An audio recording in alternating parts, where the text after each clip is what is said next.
आपसे पिछली मर्तबा मैंने बताया था कि आत्मा क्या चीज है, वो किस प्रकार सच्चिदानंद होता है और किस प्रकार आत्मा की अनुभूति के बाद ही मनुष्य इन तीनों चीजों को प्राप्त होता है। आत्म साक्षात्कार के बगैर आप सत्य को नहीं जान सकते।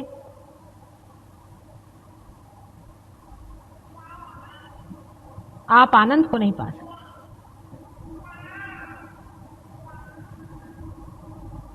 आत्मा की अनुभूति होना बहुत जरूरी है।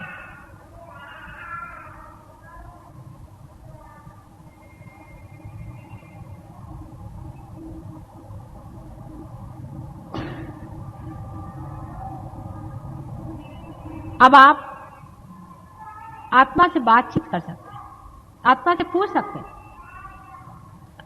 आप लोग अभी बैठे हुए हैं, आप पूछें ऐसे हाथ करके कि संसार में क्या परमात्मा है, क्या वो उन्हीं की सत्ता चलती है? आप ऐसे प्रश्न अपने मन में पूछें, ऐसे हाथ करके पूछिए। देखिए हाथ में कितने जोर से प्रवाह शुरू हो गया।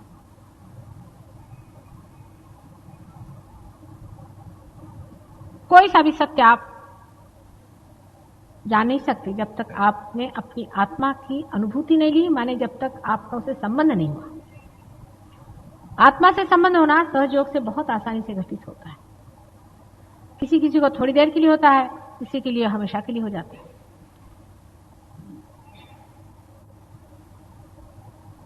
आत्मा से संबंध होने के बाद हमको उसे तादाद में पाना होता है। माने ये कि मैंने आपको जाना, ठीक है, आपको मैंने पहचाना, ठीक है, लेकिन मैं आप नहीं हो गई हूं। आपको मैं देख रही हूं और आप मुझे देख रहे हैं। जिस वक्त मैं आपकी दृष्टि से देख सकूं उसी वक्त तादाद में होता है। आत्मा के अंदर प्रवेश करके वहां से आप जब सब संसार पर दृष्टि डालते हैं तब कहना चाहिए कि आत्म साक्षात्कार पूर्णतया संपन्न हो। कुंडलिनी का जागरण, उत्थापन तथा भेदन सब कुछ हो गया। जो लोग पार है, सहस्त्रार टूट गया। आप चक्रों के द्वारा अपनी स्थिति और दूसरों की स्थिति को भी बहुत अच्छी तरह से पहचान लेते हैं, उसकी जानकारी होने लगी। लेकिन अभी आप आत्मा से तदाकार नहीं हो, तदाकार नहीं। आत्मा से तदाकार होने के लिए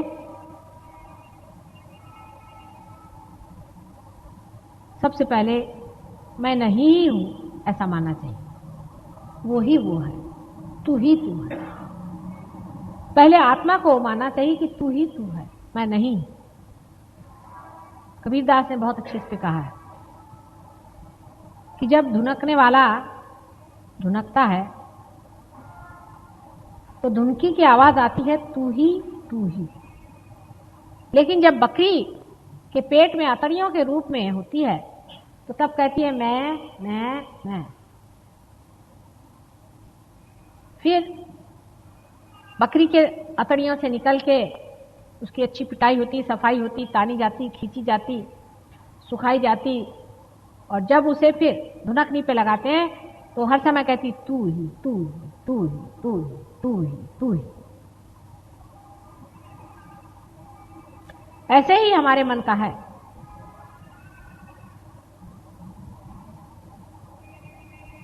मन को खूब अच्छे से देखना चाहिए।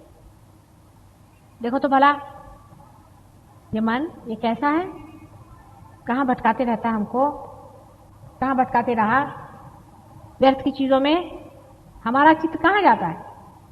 कभी इसको देखते हैं, कभी उसको देखते हैं, कभी इस चीज को देखते हैं, कभी उस चीज को देखते हैं।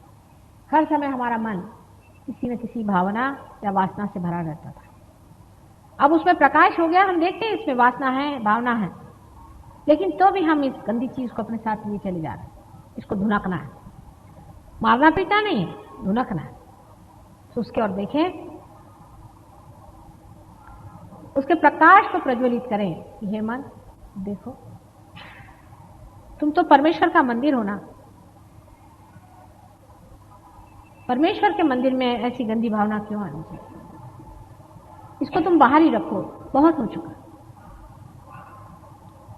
पहले कवि लोग ऐसे लिखते थे कि मन समझ समझ पग धरी। हे मन, दुनिया भर की चीजों के लिए तुम दौड़ते हो, तुम परमात्मा के लिए कब दौड़ोगे? परमात्मा को अपने अंदर कब बसाओगे? तुम्हें ये चिंता रहती है कि मेरे बेटे का क्या होगा, मेरे माँ का क्या होगा, मेरे बाप का क्या होगा। अरे मन, ये तेरे कौन रह चुके? ये कोई तेरे हुए हैं? ये बंद घालक, ये कोई तेरे अपने हैं? उनके लिए क्यों तू हर बार इस तरह से परेशान होते रहा? अपने मन से बात करें। धीरे धीरे इस तरह से मन की सफाई होते होते आत्मा का प्रकाश उसमें प्लावित होने लगेगा। उस प्रकाश से आप में आनंद की लहरियां बहने शुरू हो जाए। धीरे धीरे आप में जड़त्व लाने वाली जितनी भी चीजें हैं धीरे धीरे घटती जाए और आप अपने आत्मा में ही लीन होते जाएंगे। इस वक्त आप कहेंगे कि मैं ही हूं और कुछ, यही भावना रह जाती कि मैं हूं।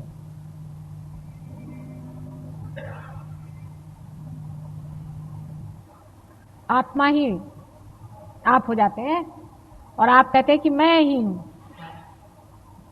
जब आत्मा के अंदर से दृष्टि होने लग जाती है तो आप कहते हैं कि ये मैं हूं, ये संसार मैं हूं, ये सृष्टि मैं हूं, ये समुंदर मैं हूं, ये दुनिया की कोई चीज ऐसी नहीं जो मैं नहीं हूं।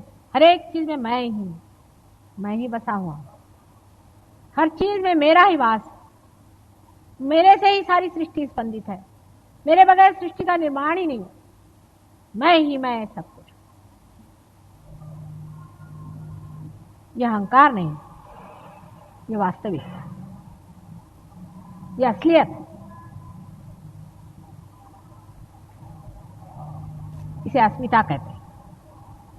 लेकिन उसको पाने के लिए सबसे पहले हमारा जो झूठा मैं है उसे तोड़ना होगा। झूठा मैं में अनेक चीजें, शुरू से आप देखिए कि मैं हूं हिंदुस्तानी, मैं हूं हिंदू, मैं हूं मुसलमान, मैं हूं जैन, मैं हूं फलाने नाम वाली, मैं हूं फलाने नाम वाला, मेरी ये पोजीशन, मेरा ये पैसा, मेरा ये गरूर, मैं साड़ी हूं, कपड़े हूं, मैं स्वेटर हूं, सूट हूं, सब कुछ हूं, मैं नहीं हूं, बाकी सब मैं होता हूं। इस तरह के अनेक मैं लगता हुआ सारी जिंदगी बिताते रहता हूं। फिर एक क्षण भर बैठ के सोचना चाहिए, क्या इसीलिए मेरा जन्म हुआ था? सारी जिंदगी मैंने क्या किया? कहां गई ये दिन? कहां बिताया मैंने? अपना सारा समय कहां बर्बाद किया मैंने? सहज योग के बाद भी बहुत से लोग अभी भी अपना समय बहुत बर्बाद करते। फिर से समय नहीं आने वाला, इस बात को कोई समझते नहीं है।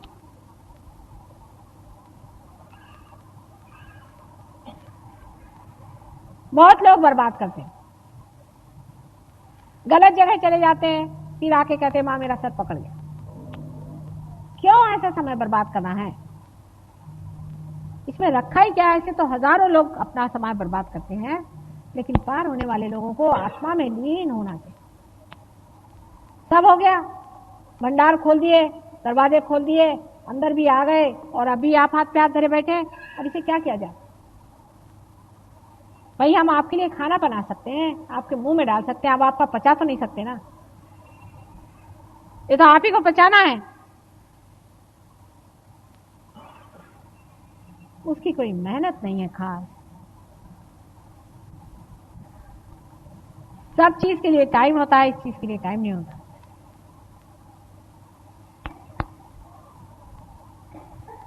आखिर अपने और चित्त करें कि हमने पाया क्या आज तक? 4 साड़ियां पाली, 2-4 जेवर पा लिए, 8-10 तमगे पा लिए कि फलाने के फलाने थे, ढिकाने के ढिमाके थे। ऐसे हजारों आए और गए, दुनिया में आए और खत्म हो गए। उनका क्या हुआ? मिट्टी हो गए सब लोग। मिट्टी से कोई नरक में गए, कोई कुछ हुए, कोई पत्थर हो गए। क्या हुआ? अब जो फूल खिले हुए हैं इनको तो फल बनना ही पड़ेगा।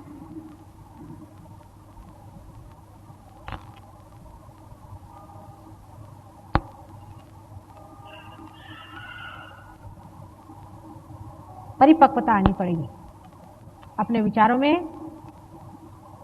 अपने संलग्नता में, अपने ध्यान। जीवन अत्यंत सुंदरगर बनाना है तो सुंदरता को अपनाना पड़ता है। उसका जो कुछ असुंदर है, जितना भी अगली है, उसको निकाल फेंकना पड़ता है। लेकिन हम लोग तो अभी भी उसी चीज में थोड़ा थोड़ा लिपटे चले जा रहे हैं।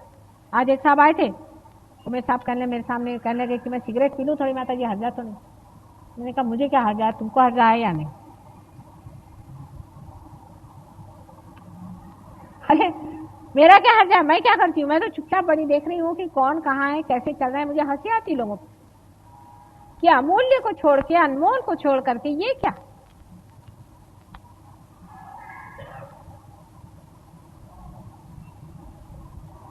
सहज भावना से परमात्मा से कहना चाहिए कि तेरा खेल होने दे, अब मेरा बहुत हो चुका, मैं बैठा हूं, अब तू खेल, देखना मुझे तेरा खेल। इसके अलावा मांगने का क्या है संसार में?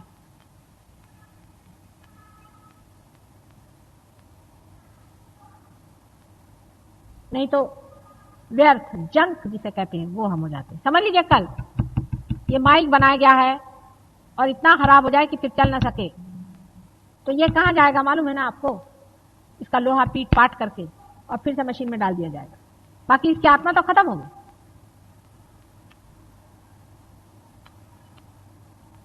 आपका जो इंस्ट्रूमेंट बना है अगर वो इस्तेमाल ना करें आप, तो उसकी एफिशिएंसी पूरी खत्म हो जाएगी कि नहीं? और उसका एंजॉयमेंट क्या रहा? मैं तो आपको एंजॉयमेंट की बात कर रही हूं। किसी के कुछ हो रहा है, किसी के कुछ हो रहा है।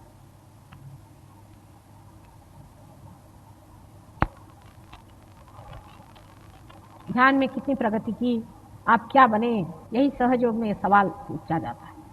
आप पूछते हैं भगवान है या नहीं, ठीक है, इसका जवाब दे देंगे, वाइब्रेशन से आपको देते हैं। आपके सब सवाल ठीक हो जाएंगे, आपकी तंदुरुस्ती ठीक हो जाएगी, आपकी मानसिक दशा ठीक हो जाएगी, आपके बच्चे ठीक हो जाएंगे, आपकी फाइनेंशियल कंडीशन ठीक हो जाएगी, सब ठीक हो जाएगा। आप भगवान के लिए क्या दे रहे हैं? अरे कुछ देने का नहीं है, लेने का है। आप कहां तक ले रहे हैं उससे? ये सवाल आपने पूछे। क्या हमने सब ले लिया? जितना मां दे रही है उसमें से कितना हमने लिया है? क्या पूरा पूरा ले लिया? सब कुछ क्या पा लिया? अपना रास्ता भटक भटक के हम कहां कहां चले जाते हैं। क्यों ना हम इसे पालें? संसार की चीजें तो चलती ही रहती, इसमें रखा क्या? कोई मिलने आया, कोई चला गया, कोई कुछ हुआ, इसमें रखा क्या? हमने कितना पाया है? एक एक इंसान एक एक इंस्टीट्यूशन है, मैंने कहा था, एक एक इंसान एक एक संस्थान।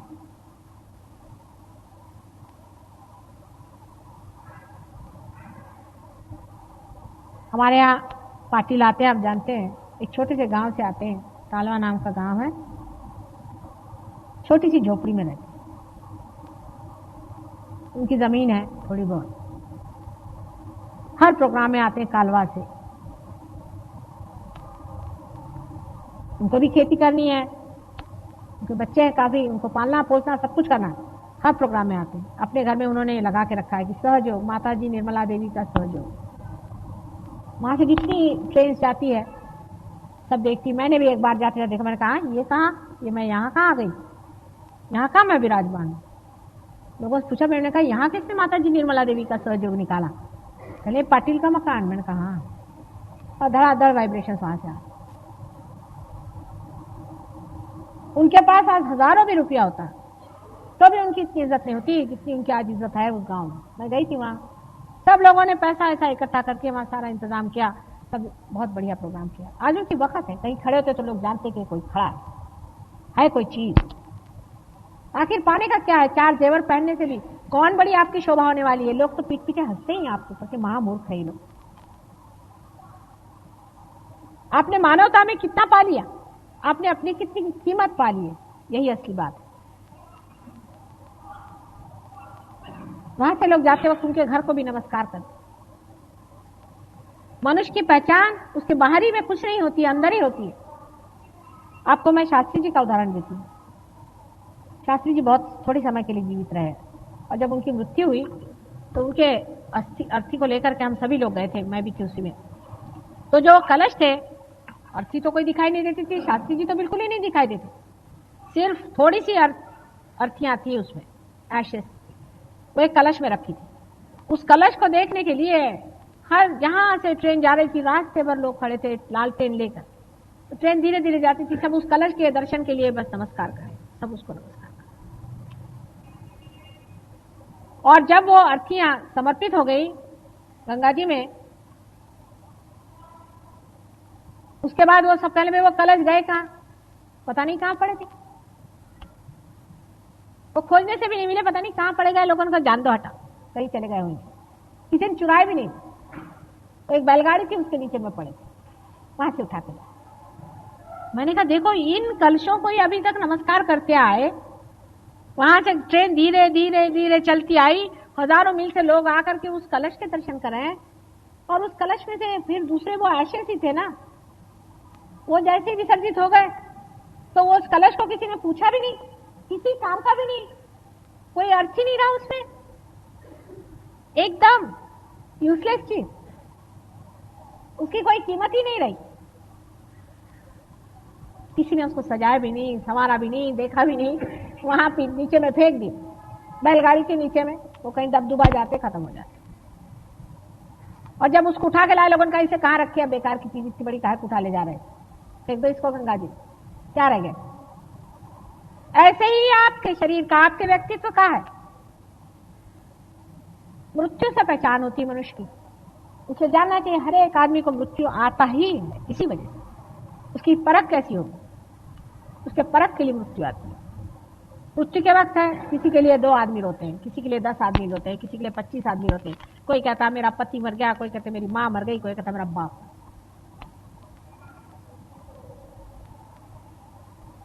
लेकिन कोई कोई लोग ऐसे होते हैं कि जब मर जाते हैं तो जहां उनकी अर्थियां गड़ती हैं वहां से सुगंध की लहरें बहती रहती। उसके पास से आप उधर जाओ तो कहते हाँ किसके पास आ गए। मैं कश्मीर में गई थी, आश्चर्य की बात है, तो हमारी मोटर चली जा रही थी, मैंने कहा रोको रोको रोको रोको, यहाँ किसकी समाधि? कहले समाधि नहीं है, मोहम्मद साहब का एक बाल रखा हुआ है यहाँ पे, इसको एक बाल कहते हैं। उसी को मैंने नमस्कार किया, एक बाल उनका वहां रखा हुआ, उससे ऐसे वाइब्रेशन चारों तरफ। मैं कहा और नहीं तो हम हैं किस चीज, हमारी कीमत ही क्या है? और जब ये दीप जल गया है, हमारे अंदर ये प्रकाश आ गया है, तो उसकी तो इज्जत करो, उसको तो संभालो, उसको तो अपना।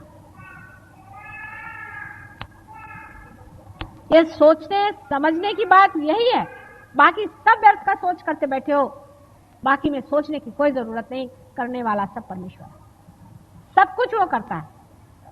अगर आपको सोचना ही है तो ये सोचना है कि क्या मेरा दीपक इस योग्य है, मैंने कहां रखा है मेरा दीपक? दीपक जला करके आप क्या टेबल के नीचे रखिएगा?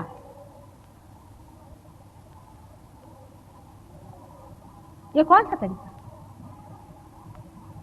इसका मापदंड अपने और ले लेना चाहिए, इसको सोच लेना चाहिए कि हमने अपनी मानवता कहां तक जगाई, उसको कितना हमने मैनिफेस्ट किया है, कितना हमारे मानवता का प्रकाश फैला है, दुनिया क्या कहती है हमारे लिए। आप लोग मुझे मानते हैं ना मां, और गुरु भी मानते हैं, ठीक है, फिर मेरे जीवन की और भी तो दृष्टि करें, कभी सोचें।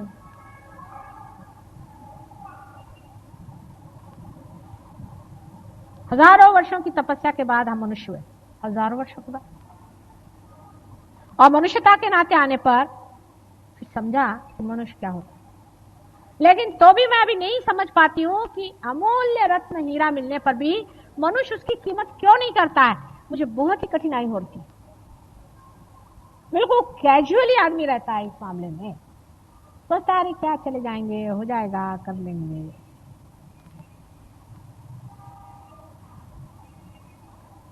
कारण यह है, हीरे का मूल्य आप बाजार में जाके पूछ सकते हैं, इसके लिए कोई बाजार नहीं। इसका बाजार आप ही का हृदय, आप ही का मन, आप ही का संतोष, आप ही का विचार, सब कुछ आप ही के अंदर, आप ही से अपनी ही संतोष की बात है। अपने ही में आप खेलते हैं, अपने में आप जागते हैं, अपने में आप रहते हैं, अपने ही में मजा लेते हैं, और ये सारे जो अपने हैं उनके साथ आप रचते हैं, उन्हीं के अंदर विराजते हैं। एक आदमी कहता कि देखो एक सहयोगी है हमारे यहाँ, एक आदमी, और एक है कि वो ऐसा है। क्या आप सहयोग को बदनाम कर रहे हैं या उसको सुनाम दे? लोग क्या कहें?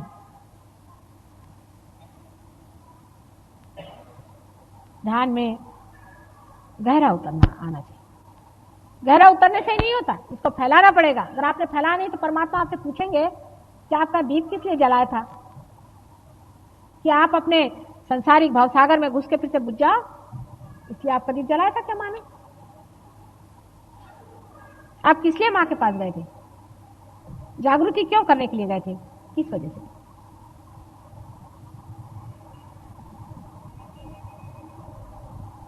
लगन होनी चाहिए, विचार, सारा प्लानिंग यही होना चाहिए कि मैं अपने क्षण क्षण क्षण क्षण कैसे रहूं, कैसे चलूं, यही प्लानिंग होना चाहिए। दुनिया भर के प्लानिंग बंद करिए, वो सब परमात्मा करता है आपकी। उल्टा ही प्लानिंग हमेशा दिमाग चलाते रहता है, जिससे हमारा धर्म टूटता जाए। हमें ये कि सवेरे उठे, हाँ थोड़ी देर बाद बैठेंगे, उससे अच्छा थोड़ा सो ही ले, बहुत कैजुअल हो जाता है। सहज चीज बहुत सहज मिलती है, इसमें कोई शंका नहीं। लेकिन जो सहज हुई है, माने आपके साथ जो जन्मी है, इसकी बहुत बड़ी पुरानी परंपरा चली आई है और वो बनाई गई है। उसकी आप कीमत नहीं समझते हैं, उसको आप नहीं नाप सकते हैं कि ये कैसे हुआ, कैसे कुंडलिनी बनाई गई, कैसे चढ़ाई गई, कैसे आपको आत्म साक्षात्कार हुआ। आप तो सोचते हैं कि हाँ मिल गया, जैसे बाजार में जाकर आपने एक साड़ी खरीद लियो, चाहे एक कपड़ा खरीद लियो। नहीं नहीं नहीं नहीं नहीं, ये अनंत की तपस्या है, इससे आपने पाया है, इसका मूल्य जानिए। इसमें गहरे उतरना पड़ेगा, गहरे जाना पड़ेगा, तब आनंद और सुख इस संसार में आएगा। इस संसार की समता, एकता, इस संसार का उत्थान, सभी कुछ आप सहयोगियों पे है, ये तो कम से कम समझ लेना चाहिए।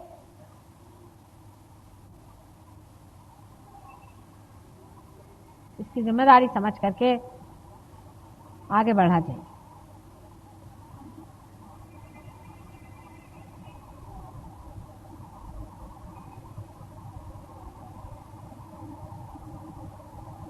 अब आपने देखा ना, जिनको बाधा होती है वो आंख भी नहीं बंद कर पाते, सामने दिखाई देता। पागल कोई ले आइए आप, वो आंख नहीं बंद कर सकता मेरे सामने, उसकी आंख लपक लपक करती, फौरन में पहचान जाती इसको बाधा है, तो बोले चाहे नहीं बोले। अगर आपकी आंख इधर उधर ज्यादा चले तो समझ लेना चाहिए कुछ बाधा ही हमारी है, स्टेडी क्यों नहीं हो पाती आंख स्टेडी रखिए। आपका चित्त इधर उधर जा रहा है तो समझ लेना चाहिए कि कोई ना कोई हमारे अंदर बाधा है, क्यों नहीं हो पाता। हमारा मन घर छोटी छोटी चीजों में उलझता है, और छोटी छोटी चीजों में हम अपना जीवन घर बर्बाद कर रहे हैं, और कुछ भी नहीं कर रहे हैं जो कि करना चाहिए सहयोग के लिए। तो सोचना चाहिए कि हमारे अंदर कोई ना कोई बाधा ही नहीं तो होना चाहिए। अगर आप देखें तो नॉर्मली ऐसा ही होता है, अगर मनुष्य को कोई धन मिल जाए तो फौरन उस धन के व्यय में लग जाता है। बहुत से लोग पूछते हैं कि माता जी वाइब्रेशन आ गया, अब आगे क्या? अरे भाई अब आपकी संस्था बना दी, अब संस्था चलाओ। संस्था बनाने की बात थी, तब की बात हमने कर दी, संस्था बनाने को तो बना दी आपकी संस्था, अब आगे चलाओ। आप संस्था खोलो अपनी और उसको चलाओ। कोई कहेगा कि लो भारतीय विद्या भवन बना दिया, अब आगे क्या? अब इसको चलाना है कि नहीं चलाना? जिस चीज के लिए बनाया वो तो करो। इसलिए बनाया कि दूसरों को प्रकाश दे, दूसरों में प्रकाश भरे, इसलिए आपकी संस्था बनाए। अब आप कर रहे हैं क्या ये काम?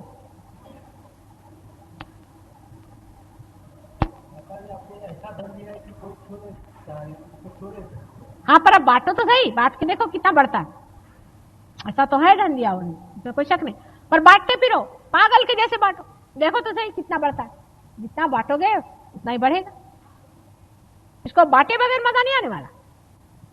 इसमें कृपणता करने वाला आदमी कभी सुखी नहीं हो सकता। उसको कोई ना कोई बीमारी होगी, या तो उसको शारीरिक तकलीफ, उसको मानसिक तकलीफ, उसको ये तकलीफ, उसको वो तकलीफ, क्योंकि अंदर से जब संतुलन ही नहीं है तो सब दुनिया भर की बीमारियां, बीमारी माने विकृति। और सुकृति यही है, इसको बांटो, सबको दो मुफ्त में। ये नहीं कहने का कि मेरी पावर है, नहीं नहीं, कुछ नहीं कहने का, सिर्फ कहने का मेरे अंदर से बह रहा, भाई ले लो, तुम भी ले लो, तुम भी ले लो। अपने आप फड़के देखिए, मैंने इनका बार बार उदाहरण दिया। क्या है, एक टीचर है बेचारे, जब उनको मौका मिलता है, जहां मौका मिलता है, जिस परिस्थिति में, अपने बहन से कहो, भाई से कहो, सबसे कहो, भाई देखो तुम अगर बीमार हो तो हम कुछ नहीं कर सकते, तुम सहयोग में आओ तब हम बात करें। कोई आपके दोस्त है, मिलने आते, खाने पीने में हजारों रुपया आप खर्चा करते, लोगों को शराब पिलाने में हजारों रुपया आप खर्चा करते, भाई थोड़ा सा वाइब्रेशन भी खर्चा करो। ये कहने में क्या जाता है कि हमारी माताजी कहती कि शराब पीना बुरी बात है, शराब मत पीना। यहां तो सहयोग में आते हैं और घर में शराब पिलाते। भाई ये बुरी चीज है तो बुरी चीज है, समझ लेना चाहिए। मोहम्मद साहब कोई पागल थे कि नानक साहब कोई पागल थे कि दुनिया भर के लोगों ने शराब को मना किया और सब लोग पागल थे क्या? जिन्होंने जिस चीज को मना किया है वो सब कोई पागल लोग तो नहीं थे ना। किसी ने किसी चीज को कहा, किसी ने किसी चीज को कहा। वजह ये थी कि एक कह गए तो दूसरे ने कहा अच्छा ये छोड़ो, दूसरा कहेंगे। लेकिन लोगों का तो ऐसा है कि इसने ये नहीं कहा तो ये नहीं करो, और उसने ये नहीं कहा तो वो भी नहीं करो। मतलब ये कि कुछ भी नहीं करो, सीधा ही जा। पर ये किसके लिए खोज रहे हो, किसके लिए बना रहे हो? अपने लिए। और कोई भी नहीं इसमें नुकसान पाने वाला, आप ही का अपना नुकसान आप अच्छे से कर रहे हैं। एक हाथ से इधर मार रहे हैं, एक हाथ से इधर मार रहे हैं, दोनों हाथ से अपना नुकसान आप कर रहे हैं। जो चीज बुरी है उसको छोड़ना है, उसमें उलझना ही क्यों, उसमें पढ़ना ही क्यों? अब फेनेटिसिज्म है कि कोई एक मैं फलाना ठिकाना हूं, मैं हूं हिंदू के, मैं कौन हूं, पता नहीं कौन कौन बन के बैठे हुए हैं, कोई भी नहीं। इस तरह के पागलपन को कब छोड़ने वाले आप लोग? ये थोड़ी थोड़ी सी चीजें अगर छूट जाएं तो आत्मा में प्रवेश हो सकता है। आत्मा में बहुत सरल तरीके से आप घुलते जाएंगे और आपको आश्चर्य होगा कि आप ही की अवेयरनेस आत्मा की अवेयरनेस हो गई। और आप जो बोलते हैं अधिकारवाणी से, आप कुछ बोले, एक एक शब्द आपका पकड़ा जाएगा, एक अक्षर आपने कहा उसी की एकदम से उसी वक्त झेल हो जाएगी। सारे के सारे चिरंजीव हाथ लेकर के खड़े हुए हैं, बोलिए। इस बड़ी दशा में आना पर भी अगर आप अपने को स्थानापन्न न करें तो आपकी कौन इज्जत करेगा? अगर राजा अपनी इज्जत नहीं करे तो लोग क्या उसकी इज्जत करेंगे? अरे जो अपनी इज्जत नहीं करता है, अपनी पाई हुई चीज की इज्जत नहीं करता है, उसकी कौन इज्जत करेगा? एक सीधा हिसाब है।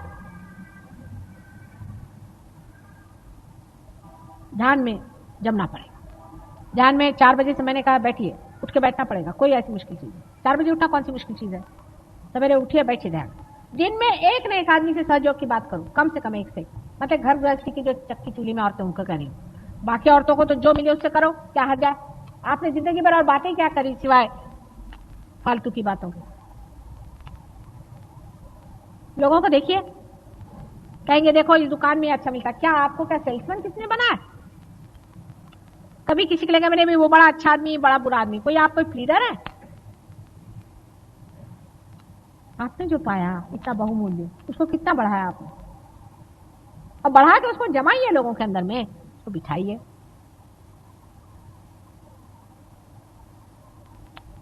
जब आप करना शुरू कर देते तो परमात्मा साक्षात उस पर उतर आते,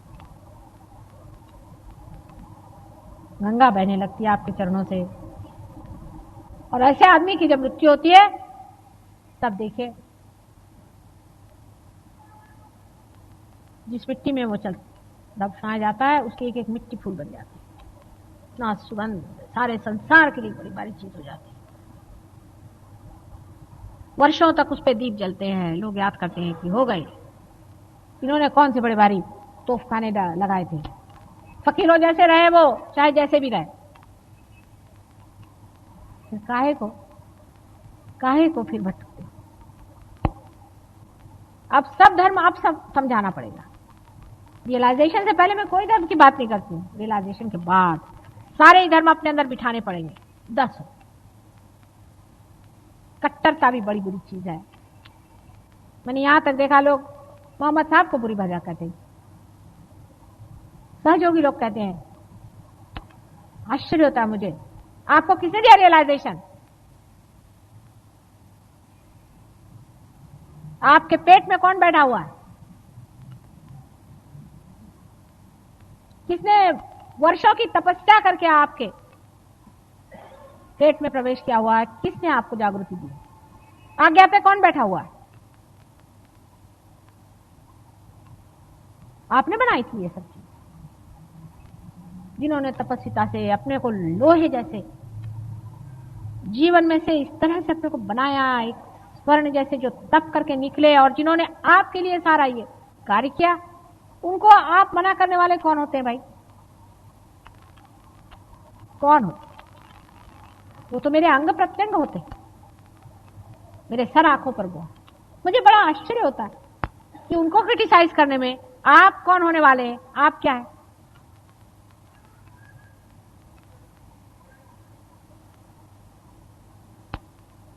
किसी भी ऐसी महान शक्ति जो इन देवता में विरजती है, उसका एक शब्द भी उसके खिलाफ कहना, एक बार भी उसके बारे में कहना, या उसके विरोध में मन में विचार आना भी महान पाप के बराबर। आप मान लीजिए मेरी बात, और उससे आपका हृदय चक्र, विशेषतः हृदय पकड़े जाएगा। शिव जी को मनाना बहुत ही मुश्किल है, इस बात पर वो बहुत ही तुले हुए हैं। किसी भी देवता के ऊपर में आपको कोई भी तरह का आप शब्द उठाना मना। आप होंगे अपने घर में बैठे। इसको अगर मनुष्य समझ ले तो कभी नहीं इतनी निंदा करे, किसी भी महान धर्म की कभी निंदा न करे, और अपने धर्म में जागे, अपने को समझे, अपनी सत्ता को समझे, परमात्मा को समझे। यही एकता इसी से होने वाली है, बाह्य बातों से नहीं कि हिंदू मुसलमान एक है और ईसाई सब एक हैं और पारसी सब एक हैं। इस बात से होने वाली है कि सबके जो आदि गुरु हैं एक ही तत्व है। एक ही तत्व अनेक बार इस संसार में आया है, और हम महामूर्खों जैसे लड़ रहे हैं, जैसे कि वो खंडों में से निकल गई आत्मा थी, उसी तरह से हम बच गए और आपस में लड़खड़ा रहे। जो महान तत्व है, जो हरेक धर्म में, जैन बुद्ध कोई सा भी धर्म, हरेक धर्म में जिस उस महान तत्व की अनेक बार उपासना हुई है, उसी महान तत्व में हम आज पार हुए हैं। उसी महान तत्व ने आज हमें पार किया है। और जब तत्व पे आप आ जाते हैं, ऐसे ही आप समझते हैं कि सारे के अंदर वही तत्व फैला हुआ है, सबके अंदर वही तत्व स्पंदित है, तब हमें अलग अलग होने की बात ही कैसी आती है? हम तो सब एक ही पेड़ की शाखाएं, एक ही पेड़ पे पले हुए सब कुछ। उसके जड़ों को बुरा कहने से हम अपने ही अन्नदाता को कह रहे हैं वो बुरा है। इतना अज्ञान संसार में रहा है, उसकी हद हो गई। अब मनुष्य ने उसको और भी अंधकार में डाला, और अंधकार में डालता ही चला गया। उसमें वो बड़ा पुरुषार्थ समझता, बड़े बड़े धर्म बनाए, कर्म कांड बनाए और धर्म संस्था बनाई, दुनिया भर के तमाशे बना बना करके परमात्मा को घोट मारा।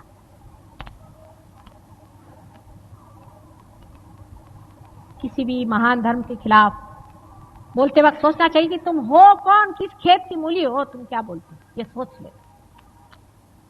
लेकिन अगर एक दूसरी बात सोचे कि उस महान सागर जो अनेक किनारों पे जाकर के स्पंदित हुआ है, वही सागर हम हैं, क्योंकि हम उसके अंदर के बूंद हैं, उसी में मिले हुए हैं, तो सोचिए कितनी विशालता अंदर लगती है। वही सागर अनेक बार, जिस सागर ने अनेक लहरों से और अनेक अनंत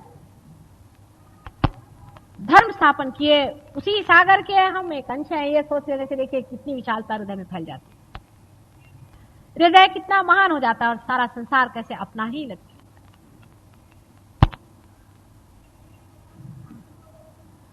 उस विशालता का आनंद उठाइए, कद्रुकता का नहीं, लेकिन विशालता का। किस तरह से दोनों हाथ फैला करके ये प्रेम का सागर सारे संसार में अनेक वर्षों से महक रहा है, और उसी की सुगंध हम ही है, ये सोच करके उसका आनंद महक। अपनी शुद्धता से तोड़, अपने छोटेपन को तोड़ करके पार हो जाने से ही सब नहीं होता है। पार तो हो ही गए, लेकिन अभी चक्र क्यों पकड़े? क्योंकि आप शुद्ध रहे, कहीं कुछ है, कहीं कुछ है, कहीं कुछ। अभी आप डरते हैं और किसी गुरु के पास जरूर जाते, तो पाइए वहां से। झूठ से हम दूर भागे, तभी सत्य हमारे ऊपर आएगा। हम झूठ को माने हुए कभी सत्य नहीं आ सकता। सतर्क रहे और समन्वय हर एक चीज का करें। सब चीज की और समनत्व से देखे। समनत्व ये शब्द देखना चाहिए कि तत्वतः चीज क्या है। तत्वतः जो कुछ हितकारिणी है, जो वाइब्रेटिंग है, वो सब ठीक है। ऊपर का जो कुछ है सो व्यर्थ है। इन विचारों से चलें, अपने मन की सफाई करें। धीरे धीरे आप देखिए रोज के व्यवहार में आप पीछे हट करके सोचिए, क्या मैं ये सहज योग में कर रहा हूं, क्या असहज में। फौरन पता हो जाएगा। कोई मुश्किल काम नहीं। आपकी तो एक एक उंगली सहज घूमनी चाहिए। आपकी एक एक बाल की जरा सी रेखाएं भी जो बदलती हैं वो भी सहज होनी चाहिए। हर एक चीज में सहज का कंपन होना चाहिए। हर चीज से सहज ही का आवरण खुलता जाना चाहिए। ऐसा जीवन जब बनेंगे, ऐसी जब विशेष तरह के मेरे बच्चे होंगे, तभी मैं कृतार्थ हूं। क्या मेरे जीवन काल में ये हो सकेगा? आप चाहे तो क्षण में हो सकता है और नहीं चाहे तो नहीं। इसीलिए माँ भी आपके सामने हारी बैठती है, भगवान भी आपके सामने झोली फैलाता है, क्योंकि इसकी स्वतंत्रता जो आपको दे चुके हैं। दी हुई चीज ली नहीं जाती, और लेकर के भी क्या करेंगे। आपको पूर्ण स्वतंत्रता है। आप जब चाहे आए, जब चाहे जाए, जो करें सो करें। इसका कोई बंधन नहीं। सहयोग में किसी चीज का बंधन नहीं है, किसी भी चीज का बंधन नहीं है। आपका अपने विवेक का बंधन अपने ऊपर डालिए तो आपका विवेक जागृत होगा। अपने समझदारी का बंधन अपने ऊपर डालिए, अपनी विशालता का बंधन अपने ऊपर डालिए, अपनी महानता का बंधन अपने ऊपर डालिए, जिससे कि आप महान हो। और वही अलंकार आप अपने को संवारे, उसी से आप सौंदर्य में उतरे, उसी से सारा संसार देखे, कहे कि हा हा हा, ये क्या जीव, ये क्या एक ज्योति, पता नहीं कहां से आई, इसको किसने दिया। तो आपके माँ का भी नाम होगा, नहीं तो कौन जानेगा।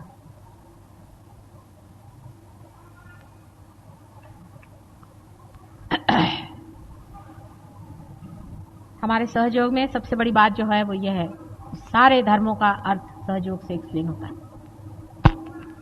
ये बहुत बड़ी चीज। आप कोई सी भी धर्म की पुस्तक पढ़ें और उसको आप सहयोग से समझें और लोगों को बताएं तो लोग हैरान हो जाएंगे, अरे इसका अर्थ ये था। क्रिश्चियन लोगों को मैं जब बता, कहले माँ तुम ही कह रही थी तो बाइबल में है। मुसलमान कहते तो कुरान आप कह रही हैं, खलील जिब्रान आप कह रही हैं। बिल्कुल खलील जिब्रान ही बोल रहे हैं। यही नहीं समझ में आता कि माँ बोल रही कि खलील जिब्रान बोल रहा है। जैन कहते हैं अरे यही तो हमारे शास्त्रों में सब लिखा है। बुद्ध कहते हैं यही हमारे शास्त्रों में सब लिखा है, लेकिन उसका प्रत्यक्ष हम यहां दे रहे हैं। उसे लीजिए, आप उसको अपनाइए और दूसरों को भी दिखाइए।